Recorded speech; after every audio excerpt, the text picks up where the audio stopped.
Live streaming seems like such a daunting and unattainable experience for a lot of content creators, and just knowing where to start seems to be a problem. Thankfully, NearStream has made it easier for anybody to hop into content creation and going live through their platform or gear, that it's easy and it's attainable now. And I want to show you just how easy it is today. With the NearStream app, I want to show you just how quick I could go live in honestly a matter of minutes. Put a timer, set, and let's go. Okay, so I gotta turn on the device. Actually, you know what? To be fair, I should reset it, so it's never connected to a Wi-Fi. I mean, well, I'll leave it as is. So I just turned it on. I did previously set it up on my Wi-Fi, so it's fine. It's going to take a minute. Okay, it's found it. Do I need to set it up? Set it up. Do I have Wi-Fi? Yes. Let's connect to my Wi-Fi. The timer's still going. I'm still racing for this. Come on. Found it. My Wi-Fi. Password. Don't look at my password. Bro, stop looking at my password. Okay, we're almost there. Timers. I don't know what time it is. Editor Joe, tell me. Am I there? Okay, it's going to Wi-Fi. It's connecting. Come on. I'm going to put Twitch up here too, so you can see it. Okay, connect. Perfect. I'm going to connect. Done. Boom. I got video footage here. I'm going to go live. Just to be safe, I'm going to go ahead and set up a brand new destination. Go to Twitch. I got it here. It's saved. Add destination. Sorry, too bad so sad. Click on it. Change it. I want 1080p. Yep. I want to mess with my settings. Go live. And then go live in 3, 2. I'm counting backwards on my finger. Oh, I'm live. There's an ad going. Look at that ad. Joe, how much left? Oh, check out. Hey, what's up? This is Joe with Matsu Excel, and today I am live, going live on Twitch. What's up? What's up, streamers? Yeah. There was such a delay there. That's how easy it is to go live for somebody on Twitch. But there's a caveat. If you're a hardcore Twitch streamer, it's maybe limited. But let's talk about it all. All right, first things first is we got to download the app. So go to your Google Play Store or your Apple App Store and download the NearStream mobile app. Once you do so, you're going to be asked to register an account. So by putting it in an email, you're going to get a code, then you're going to have to enter through that security code in order to get registered onto the app. Now, once you pass through that process, the first step is actually connecting the camera. So you're going to get an option here where it will search based off Bluetooth of your nearby cameras. Once you find that, you want to go ahead and click on connect or set up. Now, if this is your first time setting this up, you're going to be prompted to set it up over a Wi-Fi or a direct connection. In this case, I'm already connected to my Wi-Fi. But you have two different options you can connect with, right? You can connect through a joined Wi-Fi or a hotspot, or you can connect directly to the device and use that device's internet or hotspot, if you will. In this case, I'm going to go through Wi-Fi, but you could choose your own adventure here. So once I'm connected, I can click continue, and then from there, I should be able to access my camera. One of the first things you want to know is when you get into this app, you're going to have about 4 or so sections. You have the top, which controls your live and your main settings here. You have a preview window. You'll have your multiple, whether it's cameras or graphics or music choices here. And then on the bottom is kind of like a control of what space you're in. So like 3 or 4 total like sections, okay? I like to call it OBS Lite. Very OBS light. You want to change your overall settings. You click on the top gear here, and then from there you can actually change the type of transitions you're going between cameras or graphics. You can actually change your input quality. By default, it should be at the 1440 because that's the camera's default quality. You can talk about latency if you want low latency, and then you're going to get your auto director, anti-flicker. Auto director, from my experience, really just kind of transitions between the 2 or so cameras every 2 to 3 minutes, depending on how you set it up. So if maybe you're capturing an event and you want those cameras to rotate every couple of minutes, you could auto set that here and between what cameras.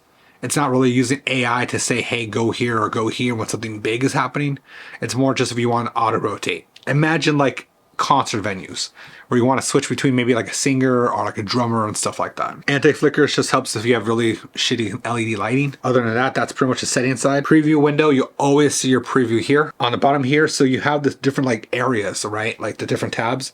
So this would be graphics, this would be audio, this would be cameras. So I could see the different tracks here if I had multiple cameras, right? That's an option. You can see the different cameras here. If I had multiple cameras, I could switch between those cameras by clicking on a different box. One of the cool things about in the graphics area, you could actually have what's called like a picture-in-picture area, multiple layouts. So if you have maybe multi-screen of like 4 or 5 cameras, you could set up a multi-screen here and be as your main presentation. In this case, I just have the one. So I'm going to go ahead and add a graphic. I want to add like a lower thirds. So if I click this plus sign, that plus sign gives you the ability to add anything from another camera, another graphic, picture-in-picture mode, or a multi-view or audio track. Now, if I click on graphics, I can pick whether I want a full screen overlay, a lower third, over the shoulder, or a corner bug, as you call it. I kind of think of it as like the news, right? I can have a little pop-up over here like this and be like, this is what we're talking about today in the news.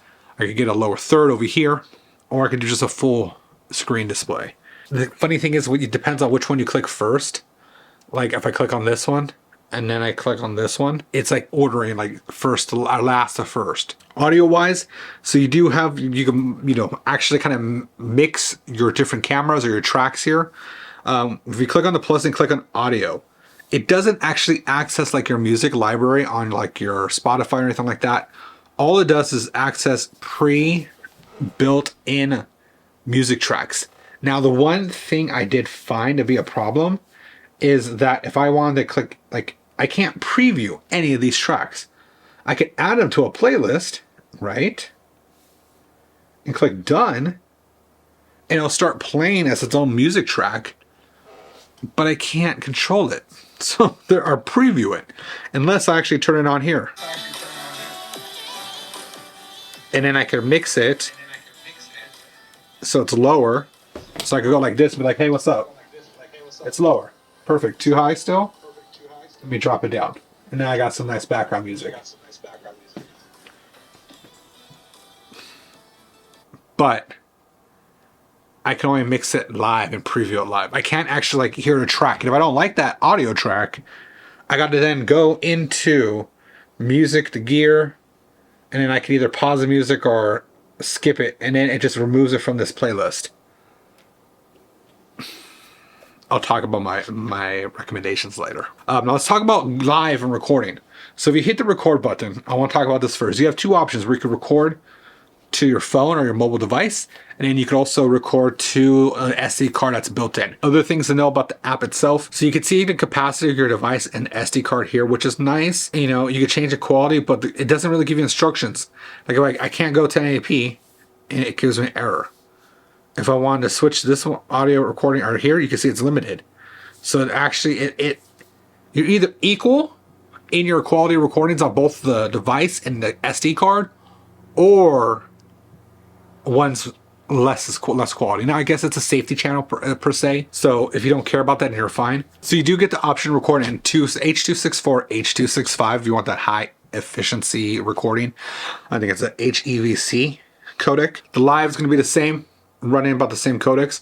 Now, when you click on live, it's actually going to give you a couple options. You go between YouTube, Facebook, Twitch, or a custom RTMP. Now, the thing that I found, and I'm going to go live with Twitch right now. I'm going to log into my Twitch here on the app. So it's cool. I could do the whole login in here. I could add it as a destination. But here's the problem. Let me pull up Twitch over here. I'm going to show you what it's like to be on Twitch. Testing 1, 2, 3, 4, 5. 6, 7, 8, 9, 10, 11, 12, 13. Okay, so I'm live. There we go. There's some latency right there.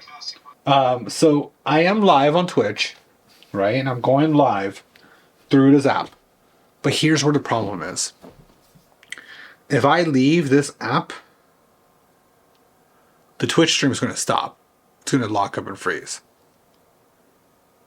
If I come back into it, I got to reconnect to the camera. Yeah, see, look, it stopped now. So now I got to reconnect to the camera, go back, and it disconnected me from my live. I am no longer live. on stream. Okay, so it should connect again. There, it connected again. Let me go through here. So let's say I want to use multi-function. So like on an iPad, you could come in here. I could do Stage Manager. I could bring it down. Okay. Now let me go ahead and maybe I want to play some music at the same time. Let's play some Stream Beats by Harris Heller. Okay. So now I got Stream Beats going on. But I'm live, so I could do it this way. This is the only way on an iPad I can actually monitor my stream by having to go through it this way. This is the only way I can monitor my stream, by using multi-view or multitasking. If I wasn't using multi-view, so like let me come back and tap off Stage Manager, I could go through it this way. Actually, I left the app. As soon as I left the app, it killed my stream. If you're using a mobile phone, then it works. You can't monitor your stream. So, as cool as this feature is, its native function, there's some issues, okay? But it's not impossible. You can work around it. So like with Stage Manager, you can work around it because everything's multitasking. So there is that possibility. You could kind of mess around with it that way, right? I gotta reboot this again, reconnect it, continue, go back to live, choose my Twitch again, and then go live. And then I got to be able to hopefully move this. If I go multitasking. Oh no, I can't. I have to bring this back up here. This way. Now it says I'm live again. That's the only way to multi-stream, is with an iPad and Stage Manager. So if you are a person who wants to be able to multi-stream that way, or not multi-stream, if you're a person that wants to be able to monitor your stream, you're going to have to either use device A to manage your entire system and then monitor it through a second device. That's going to really be the only way to monitor it through this app, at least natively. I'm going to go end stream. Yes, and it's good. What other controls do you, other controls you really need, like you could click, so when you're in the camera setting here, and you click on this camera setting, you could go ahead and click on image adjustment. This is going to allow you to control like the zoom, autofocus, and stuff like that. So I can actually just do it here. It's going to manually zoom in on my fat neck. Why? You can control HDR if you don't want to use HDR here, so you can turn it off. You could also control auto white balance or auto exposure if you want that control. Now you don't get the same kind of controls like with a regular camera. You just get EV stops. And that's about it. Oh my God. Autofocus is pretty good, but once you turn it off, you go manual, you actually don't get an idea of what's in focus. So if I put like this person right here, this little Sora, autofocus, I'm pretty much guessing where that focus is going to be, in hopes that it comes into focus at some point. Oh, no, I passed it. Yay. It's in focus. For someone who just wants to set up a camera and go live and not have to worry about all the, oh my God, the specific settings and stuff like that, for like a newer creator who just wants to set up a camera and hit start, it does make it simple, because you just connect the camera, log into your credentials, and you go live, and you're live. And that's about it. But there are things that I do wish for in this app. I would love to see, one, the ability to monitor a stream. I think an app that has done this really well is called Camo Studio, where you could connect different cameras. In fact, I can connect this camera wired via USB to my iPad, and it'll be recognized through that app. And then from there, I can go ahead and live stream out of the app and monitor my stream, like chat, monitor viewers and stats. That's something that I can actually do. I would love to see that built into here. Let's talk about number 2. I would love to see the ability to import a custom overlay. So something like OBS can do, something like Camo Studio can do. You could actually take a web-based HTML overlay, so something from like Stream Elements, and pop it in as an overlay here. You could do an image, you could upload an image, right? But it's not necessarily like something that's live. So like this actually would be the perfect way to get around my first request about monitoring your stream, at least with chat, right? Because if I'm monitoring chat and stuff like this or here, if I could put a web-based overlay via HTML and as refreshing in the background, I could see chat pop up here. I could see new subs and new alerts on here. I could also, like let's say it's a live game or something like that, I could keep my score and do all that live through the web browser and just have this run like as my live station. So that would be my second request. Request number 3. I would love to see, for those who really want to get into it, the audio controls, being able to preview the audio tracks in the app.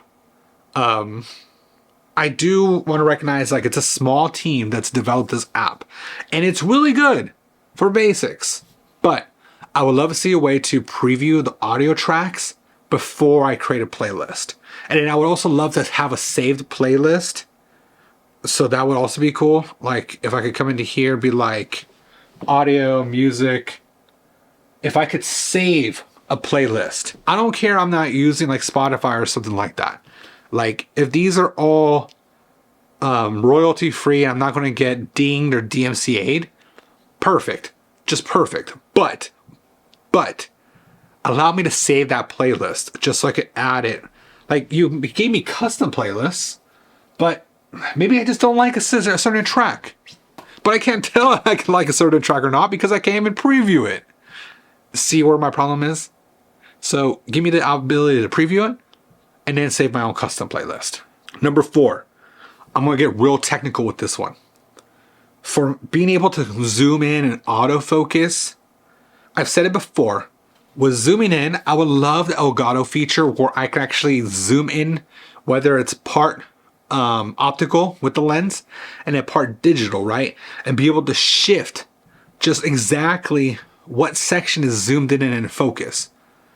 So like the Elgato Camera Hub software, you can actually create zones for zooming and then have a preset where I can hit a button and it'll automatically zoom.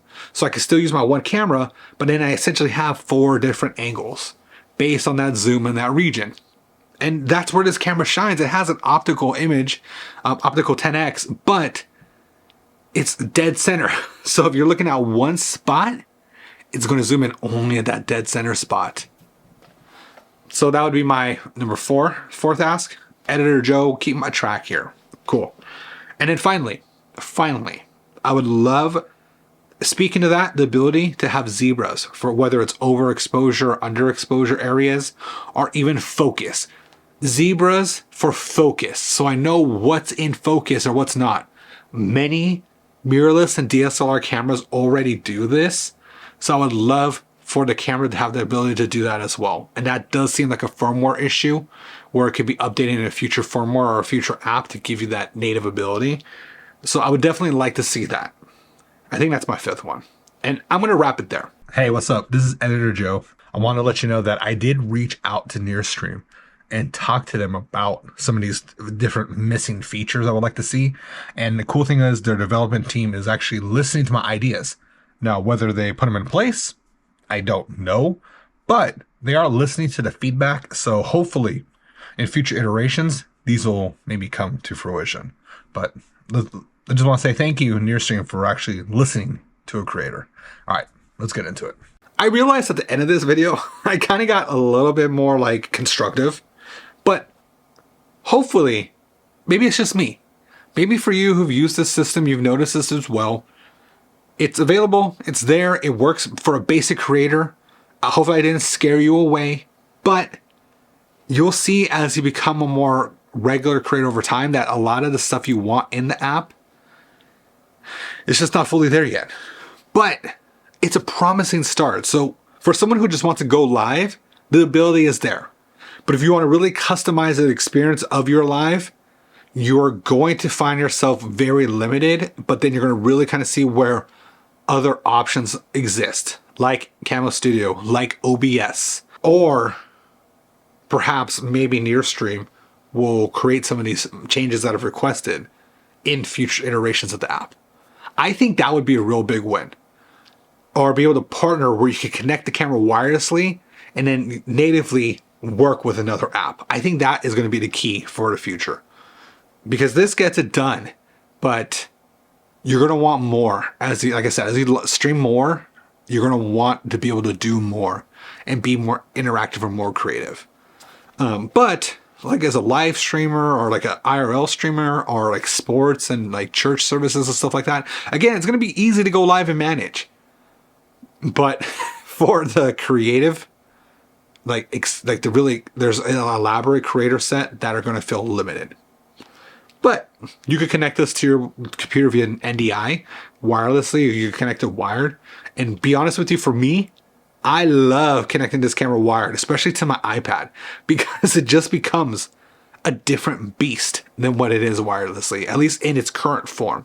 But of course, I'm a wired streamer versus wireless streamers. But like I said, there's options for both. Hopefully you found this video informational, just to kind of know as far as what the app can do and how it can get you live streaming really quickly. But it's going to be at a very limited start. Like it's new streamer friendly. But for experienced streamers, you're probably going to have to figure out another option. But that would be for the next video. I actually plan to do my last video of this series with how I've used this camera in all my streams and how I make it work for me. And I think you will all enjoy that a lot. So make sure you follow this channel if you want to see that video. If you have questions in the meantime, leave them in the comments below.